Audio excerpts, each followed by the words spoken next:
Pessoal, alunos do Alvcon ligados no YouTube, a professora está de volta para matar a saudade. Eu sei que vocês estavam loucos para me assistir novamente. E hoje a gente vai falar sobre uma coisa extremamente importante. Talvez essa seja a aula mais importante que você vai estudar.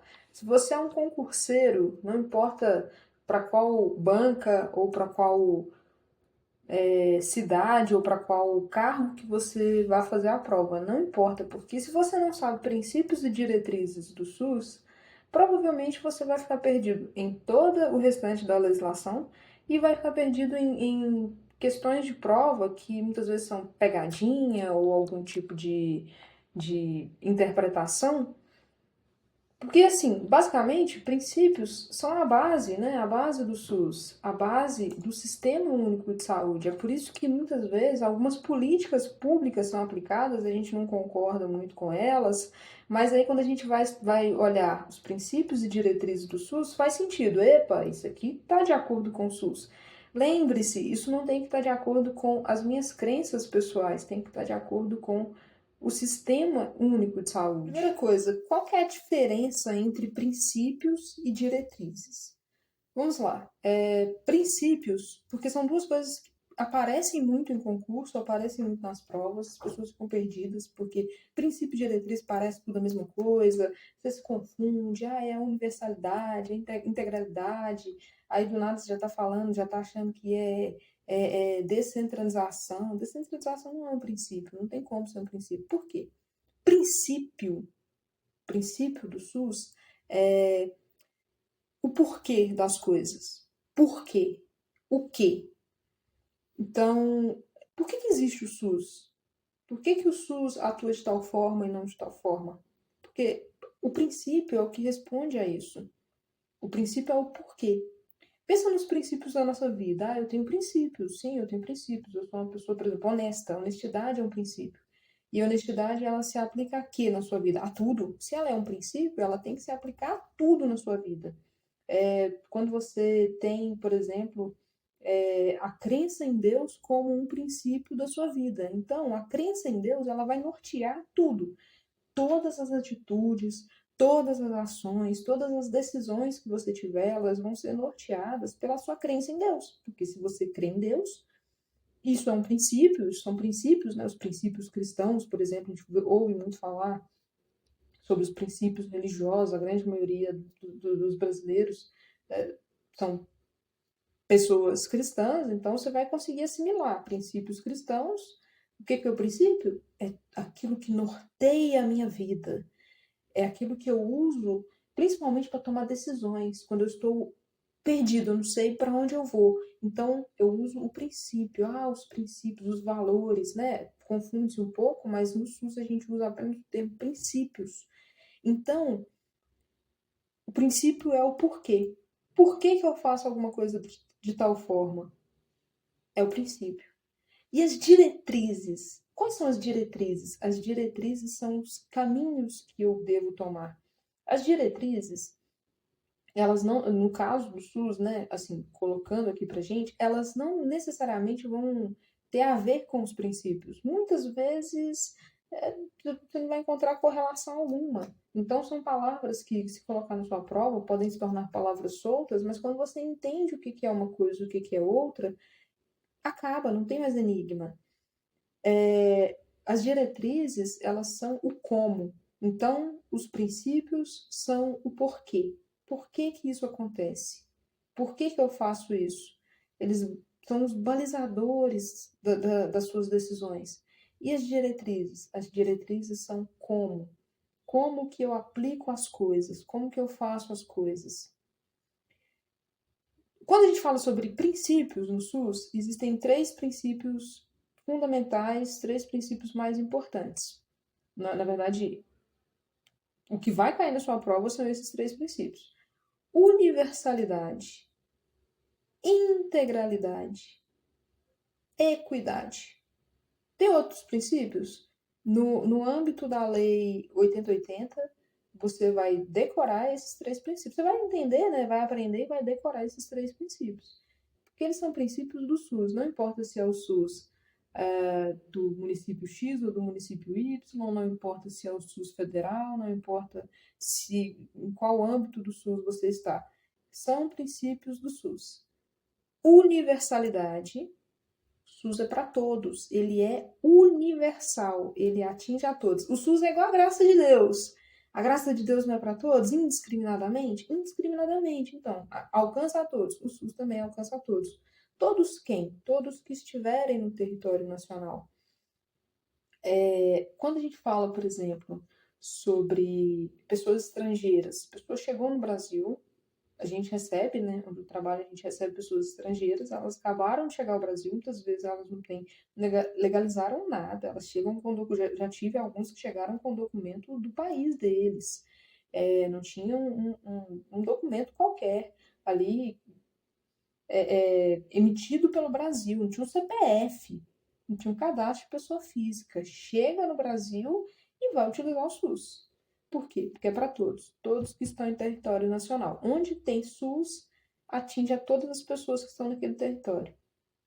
Daí você vai começar a entender por que existem políticas públicas para chegar, para levar o SUS a lugares tão remotos.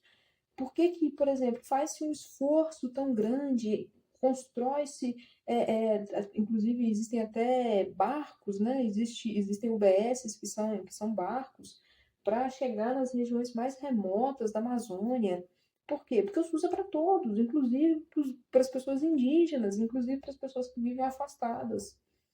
Aí, quando a gente começa a entender o princípio, a gente entende a política. Integralidade. Integralidade é o cuidado completo, né? Então, o SUS, ele atua, vamos colocar assim, de forma, naquilo que se refere à saúde, ele atua em todos os âmbitos. Vai atuar na prevenção, vai atuar no tratamento da doença e vai atuar na reabilitação. Existem, por exemplo, existe cirurgia plástica no SUS? Tem gente que pensa que não, mas existe, porque supondo que você é um paciente de bariátrica, né? Você fez ali todos os seus exames da bariátrica pelo SUS, fez todo o seu acompanhamento com a equipe multiprofissional, com nutricionista, com seu terapeuta, educador, muitas vezes acontece fazer até com educador físico, médico, especialistas. E aí você passou pela cirurgia, passou pelo cirurgião geral. Só que aí depois, quando você já está se recuperando, fazendo ali aquele finalzinho ali do tratamento, né? Você vai precisar tirar o excesso de pele. Isso é uma cirurgia plástica e o SUS faz. Por quê? Porque ele é integral. Ele alcança todo o seu tratamento. E aí, quando você entende que isso é um princípio do SUS, você começa a entender por que existem certas políticas públicas, né? Por que, por exemplo, o SUS atua basicamente com todas as doenças que existem. Por que o SUS atua com todas as condições, por exemplo, HIV, né? O SUS atua com HIV, no tratamento integral da HIV? Sim, no tratamento integral. Por isso que o SUS fornece a medicação, porque se for depender, né, é uma medicação muito cara. Então, se a gente for depender de comprar essa medicação, a pessoa só vai se tratar se ela comprar essa medicação, ela vai ficar sem dinheiro, ela não vai fazer o tratamento, e aí não adianta você fornecer para essa pessoa o médico, fornecer os exames, se ela não tem a medicação. E vice-versa, não adianta você fornecer a medicação se ela não tem o médico, se ela não tem os exames. Isso vai ser para todas as condições. Todas as condições de saúde de uma pessoa. É um tratamento integral. Mas na prática eu não vejo isso acontecer aqui onde eu moro. Cara, você está estudando a coisa como ela, pelo menos como ela deveria ser e como ela é em muitas regiões do Brasil, né? Pode acontecer de você não conseguir ver isso se traduzir em ações concretas no seu município. Ok, mas a coisa como ela deveria ser é o nosso objetivo de estudo. E o outro princípio, né, que eu falei é o princípio da equidade. Inclusive, eu até ouvi de um professor de direito constitucional e nunca esqueci disso. A equidade é basicamente você tratar os desiguais como desiguais na medida da sua desigualdade. Às vezes você usa a palavra desigual, parece que é uma coisa ruim, né? Ou a pessoa é pior do que a outra. Não, é desigual. Por exemplo, se eu sou uma pessoa onde eu não tenho nenhuma diferença, eu não sou uma pessoa atípica, né, que é o termo que mais se usa hoje. Então, eu não tenho nenhuma condição neurológica, tais como, principalmente, TDAH ou o autismo. Uma pessoa que é autista, ela vai ter alguns direitos a mais que eu. Por quê? Porque você trata o desigual como desigual na medida da sua desigualdade. Isso acontece, por exemplo, com o idoso. O idoso ele vai ter preferência em alguns atendimentos, não só dentro do SUS, né? Ele vai ter preferência fora também, mas assim, dentro do SUS ele vai ter. A gente dá prioridade para que nós que somos da atenção básica, trabalho em UBS, a gente dá prioridade para as pessoas acamadas, a gente dá prioridade para as pessoas que têm alguma deficiência, que têm dificuldade de sair de casa. Então, grosso modo, todo mundo tem que ir ao posto para se tratar, mas a pessoa que é acamada, ela não tem como ir ao posto. Então, como que você trata essa pessoa? Como desigual na medida da sua desigualdade. Você vai na casa dela. E depois que você já entendeu o que são os princípios, pronto, aí é o pulo do gato. Porque aquilo que não é princípio é uma diretriz. A diretriz é a maneira como o SUS se organiza. Então, por exemplo, você quando você fala sobre as três principais diretrizes do SUS: descentralização, regionalização e participação social. Como que o SUS tem que se organizar? De forma descentralizada. Por isso que você vai ver o hospital que é municipal, o hospital que é federal, o hospital que é estadual. Por isso que você vai ver o secundário, o primário, o terciário, aliás, o primário, o secundário, o terciário, né?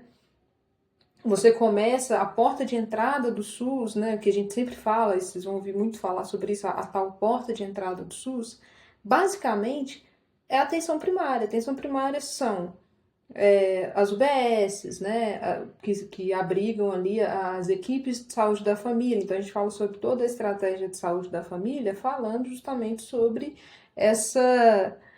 Eita, que tá escuro!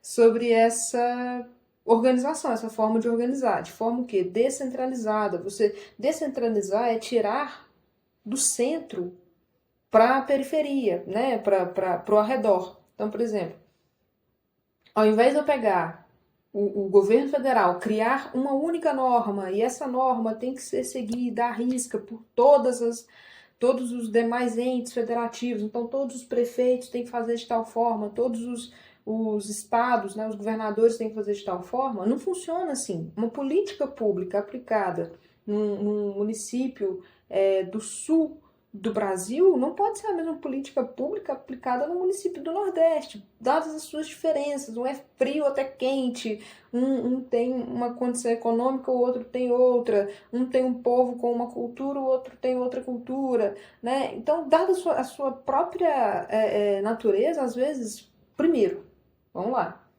dentro de um estado, políticas públicas diferentes são necessárias. Começamos daí. Passou de um estado para outro estado, vai ter uma diferença também. Só que dentro do estado, você já vai ter diferença ali de município para município. Aí dentro do município, você vai ter políticas públicas aplicadas numa região e não aplicadas na outra. Dentro de uma região do município, tu vai ter política pública aplicada, que não é aplicada dentro do mesmo distrito sanitário, que é uma região pequena, uma subdivisão de um município, você vai ter uma política que é aplicada e outra não. Não é que está negligenciando, não é que a política deixou de ser aplicada, mas às vezes aquela política é para aquela população, para aquele tipo de pessoa, para aquele tipo de localidade, e não para as demais. Então, quando a gente fala sobre descentralizar, é descentralizar mesmo, de forma geral, é descentralizar a decisão que vai ser tomada, não pode ser tomada pelo ente federativo maior, que seria a União. Ela tem que ser desenvolvida com os demais entes federativos menores, os estados e os municípios. E a gente fala o seguinte, sobre a regionalização e hierarquização, que já até inclusive passa sobre isso que eu falei. Cara, o serviço, ele tem que ser, até já explanei sobre isso, tem mais a ver com a parte de regionalização, né? O serviço ele tem que ser regional. O serviço ele não pode ser focado, que se faz num local não deve ser focado em outro.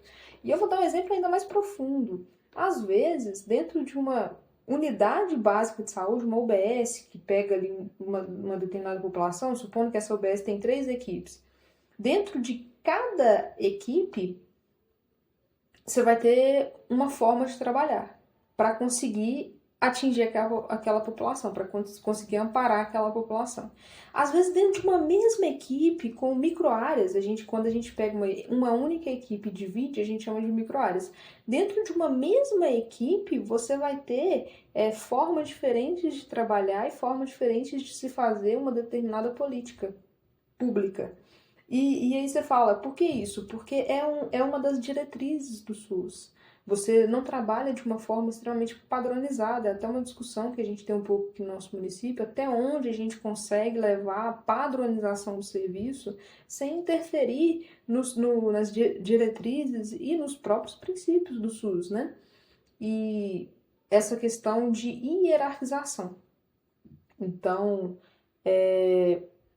se isso tem sido discutido muito na grande mídia, se o teu problema tem que ser resolvido na unidade básica de saúde, você não pode tentar resolver o seu problema numa UPA. Ah, mas eu acho que... Pô, mas não é assim que funciona. Ou se o seu problema é uma questão de UPA, não adianta você tentar resolvê-lo na unidade básica de saúde. Se você precisa, por exemplo, de um tratamento intensivo, você tem que ir para um hospital. Às vezes, o hospital que você vai não tem condições de te atender, e aí você tem que ir para um outro hospital. Então, isso se chama hierarquização, né? Existe ali uma forma de você organizar o serviço de acordo com com a complexidade daquilo que deve ser feito. Basicamente, não tem como você extrair leite de pedra, não tem como você esperar fazer uma cirurgia dentro de um posto de saúde. Do mesmo jeito que não tem como você esperar fazer um tratamento longo, né? Um tratamento complexo, um tratamento onde você vai precisar ter uma rotina dentro de uma UPA. Não tem como. E a última diretriz é a tal da participação popular. Cara, isso é muito importante, isso fica muito, muito visível dentro da unidade básica de saúde, dentro das equipes de saúde da família. Participação popular faz parte da democracia. A gente não vive num Estado democrático de direito, até onde sabemos. Então, faz parte da democracia. O povo participar. Só que essa participação popular, ela não é meramente ilustrativa. Não é só o povo chegar lá e aplaudir ou questionar alguma coisa, ou eu chegar e questionar algo para mim individualmente. Não. É a participação popular mesmo na política. Como que a política é aplicada. O gestor, no nosso caso municipal, aquele que está mais pertinho de nós, o gestor municipal, ele não pode decidir tudo o que vai fazer ou que vai deixar de fazer. Ele tem que pedir, em muitos casos, a autorização do povo. Só que não é chegar numa praça pública e gritar: povo, vocês me autorizam a fazer esse serviço, a fazer esse trabalho? Não, ele tem que fazer isso por meio da lei e da forma como a lei se organiza. E a participação popular, geralmente ela se dá, principalmente ela se dá por meio dos chamados conselhos. Existem os conselhos locais, que acontecem dentro dos postos, os conselhos distritais, que acontecem entre, né, com os representantes de todos os postos, e os conselhos municipais, que são aqueles maiores. E aí, daí você vai subindo também. Existem outras formas de conselho, que dentro do município a gente trabalha com essas 3.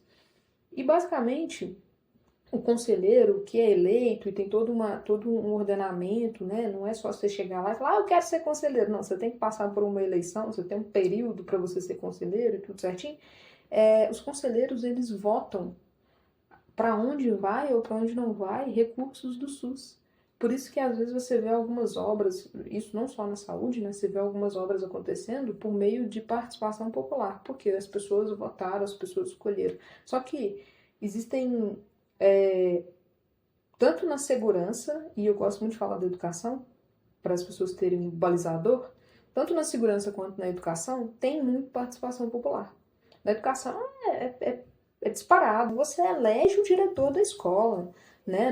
Na saúde você não consegue, ainda aqui no meu município, a gente não elege o gerente do posto ou o diretor do distrito, mas na educação você elege a pessoa que vai dirigir a escola por um determinado mandato. Então, para você ver como que funciona a participação popular. São as pessoas que se dispõem a estar lá, ou que são, em determinado momento, são eleitas e atuam naquilo e trabalham com aquilo e se tornam efetivamente participantes, né? Ah, mas a prefeitura decidiu fazer isso da sua própria cabeça, enfiar lá um conselho local? Não, isso é a diretriz do SUS. É a diretriz do SUS. São as três diretrizes. Então, quando você olhar, cai na sua prova lá, uma palavra, determinada, me diga qual que é a diretriz. Primeiro que agora você já entende, você já sabe qual diretriz significa o quê, né? E você também já sabe quais são os princípios e o que significa cada princípio. Mas para separar uma coisa da outra, você só precisa lembrar disso. Princípios é por que as coisas são feitas. Diretrizes é a maneira como as coisas são feitas. É a forma como as coisas são organizadas. E aí você já aprendeu, você já aprendeu uma parte essencial, uma parte muito importante. Daqui para frente, as próximas aulas, a gente vai falar sobre outros pontos da legislação e você vai começar a ligar com esses princípios. Quando chegar na sua prova, você já vai saber isso tudo de cor. Não se esqueça de se inscrever aqui no canal. A gente tem que sempre pedir, né? As pessoas se esquecem. E aí, como é que você vai saber quando chegar aulas novas, né? E, bom, boa sorte aí.